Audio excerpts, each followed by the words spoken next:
Ada beberapa edaran di YouTube kenapa umat Hindu menyembah pohon. Sebenarnya Hindu mengkaji di dalam kehidupan kita itu lebih mengedepankan agama itu dari sebuah rasa, bukan berteori. Jadi kalau kita mengungkapkan dengan teori itu sulit untuk dijelaskan dalam ajaran Hindu. Karena ya seperti tatanan Jawa Hindu itu. Ketika kita bisa melaksanakan, kita akan dapat ilmu itu dari alam. Karena di dalam tingkatan tertinggi dalam agama Hindu itu adalah Wasu Kutumbawa. Wasudewa Kutumbakam, kita semua ada bersaudara. Maka dalam konsep Trihita Karana juga dijelaskan di agama Hindu bahwa sesungguhnya hubungan manusia dengan alam. Nah disitulah konsep itu harus dijalani, bahwa sesungguhnya alam itu, Tuhan itu berada di dalam setiap makhluk Tuhan. Contohnya di tumbuh-tumbuhan, di binatang. Nah di situ ada yang disebut dengan di dalam mantra Tuamewa atau sukacita. Tuamewa mata capita, Tuamewa ya Tuhan, Engkau adalah ibuku. Tuamewa mandu casaka, Tuamewa, Engkau adalah saudaraku. Artinya di dalam seluruh makhluk ciptaan Tuhan itu ada Tuhan. Nah, di mana kita berada, disitulah kita menghormati semua ciptaan Tuhan. Dengan menghormati ciptaan Tuhan berarti kita memuja beliau. Salah satunya dengan memelihara kayu-kayuan, mengucapkan terima kasih kepada beliau sama saja dengan mengucapkan terima kasih sama Tuhan. Karena itu adalah sebuah ciptaan Tuhan. Wasudewa Kutumbakam, kita semua bersaudara, walaupun dengan makhluk lain, termasuk kayu-kayuan. Dengan makhluk lain berupa tumbuh-tumbuhan saja kita menghormati, begitu ya. Bagaimana kemudian Ganesha, pemahaman tentang Ganesha? Itu adalah, kalau menurut pengalaman saya, tapi yang saya baca dan saya pahami, itu sebuah etimologi menceritakan Tuhan itu disebut dengan Siwa. Kemudian Ganesha itu adalah seluruh ciptaan yang disebut dengan makhluk bawah, itu disebut Ganesha di dalam agama Hindu. Artinya walaupun Siwa dan Ganesha itu adalah tetap Tuhan. Tuhan menciptakan manusia, kemudian di dalam manusia itu ada Tuhan. Kemudian Tuhan menciptakan makhluk di bawah, itu di dalam makhluk itu juga ada Tuhan. Maka di dalam konsep agama Hindu, dalam Siwa Purana dijelaskan bahwasanya ketika kita sebelum memuja Siwa, belum memuja Ganesha, maka apapun persembahan tidak akan pernah sampai kepada Siwa.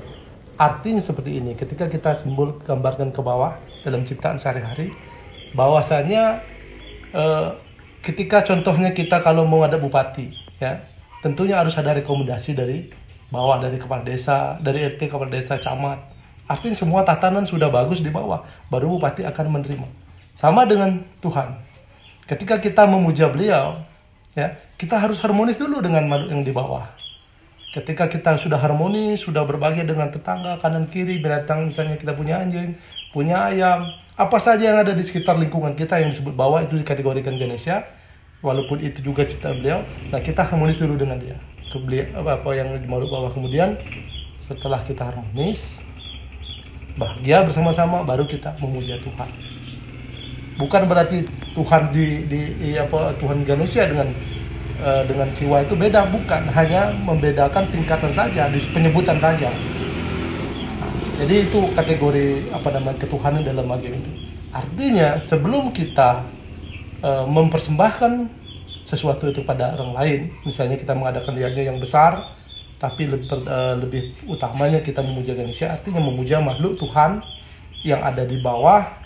Ya misalnya tetangga kita, di kanan kiri kita sudah makan apa belum, kemudian lingkungan desa kita. Nah itu yang kita perhatikan dulu, maka Tuhan akan merasa senang. Tetapi kalau kita tidak memuja Ganesha, artinya tidak memberikan manfaat di lingkungan kita sekitar, jangan coba-coba kita memuja Tuhan, maka Tuhan tidak akan pernah menerima apa kita persembahkan. Itu maksud yang tujuan. Artinya kesimpulannya, sebelum kita mencapai kebahagiaan tertinggi, berbahagialah dulu dengan tetangga, keluarga, lingkungan kita. Maka contoh yang kecil saja, ketika kita mau makan, kalau kita tidak memuja Tuhan atau Ganesha, misalnya ada kucing, ada anjing, ada ayam, maka dia akan jadi lebih kepada beragama yang dimulai dari rasa, bukan berteori. Maka ketika kita menyimpulkan, oh ini seperti ini tatanya, agar umat Hindu itu lebih beragama itu dari keluarga, lingkungan kecil. secara realita ya. Secara realita seperti itu. Artinya Ganesha, Siwa maupun Ganesha itu semua beliau. Tidak ada beda, oh Tuhan itu punya anak Ganesha, itu hanya etimologi saja. Tapi dalam kehidupan sehari-hari sesungguhnya mereka berdua itu memang betul Tuhan yang disebut dengan Tuhan itu sendiri atau Brahman. Bahkan boleh disebut dengan nama apa saja begitu ya oleh pemujanya. Karena kita hanya menyebutnya saja. Mungkin Tuhan di atas dengan di bawah disamakan, sama dengan presiden dengan kepala desa disamakan namanya. Tapi sesungguhnya beliau adalah pemerintah sama. Tidak pencemburu deh ya. Tidak ada penjuru. Agama Hindu itu tidak ada yang cemburu. Tuhan tidak cemburuan. Karena semua Tuhan kita itu tidak pernah cemburu. Dalam Hindu sebuah perbedaan itu adalah sebuah cara untuk mengerti bersaudara. Maka apa yang dibuat itu adalah semua, mau yang bagus, mau yang jelek, itu semua dari Tuhan. Dibuat agar kita bisa memahami sesungguhnya tanpa bahagia, tanpa penderitaan kita tidak akan pernah mengerti bahagia.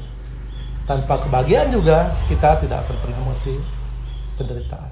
Maka sesungguhnya penderitaan itulah harga tertinggi oleh Sang Yang Widi. Maka Tuhan dalam agama Hindu semua itu adalah milik beliau. Tidak ada yang cemburu, oh dia cemburu seperti ini, cemburu tidak ada. Artinya semua konsep ketuhanan itu adalah berasal dari beliau. Silahkan menyebut dengan nama apa saja, memuja dengan cara bagaimanapun juga. Betul. Apalagi dalam agama Hindu disebut dengan catur marga, 4 jalan mencapai Tuhan. Karena Tuhan berada dalam setiap makhluk. Ketika kita menghormati makhluk dan ciptaan beliau itu sama dengan kita memuja Tuhan. Memuja Tuhan. Jadi tidak ada yang beda. Karena konsep Hindu adalah bersaudara dengan seluruh makhluk, bukan bersaudara dengan satu iman. Mantap.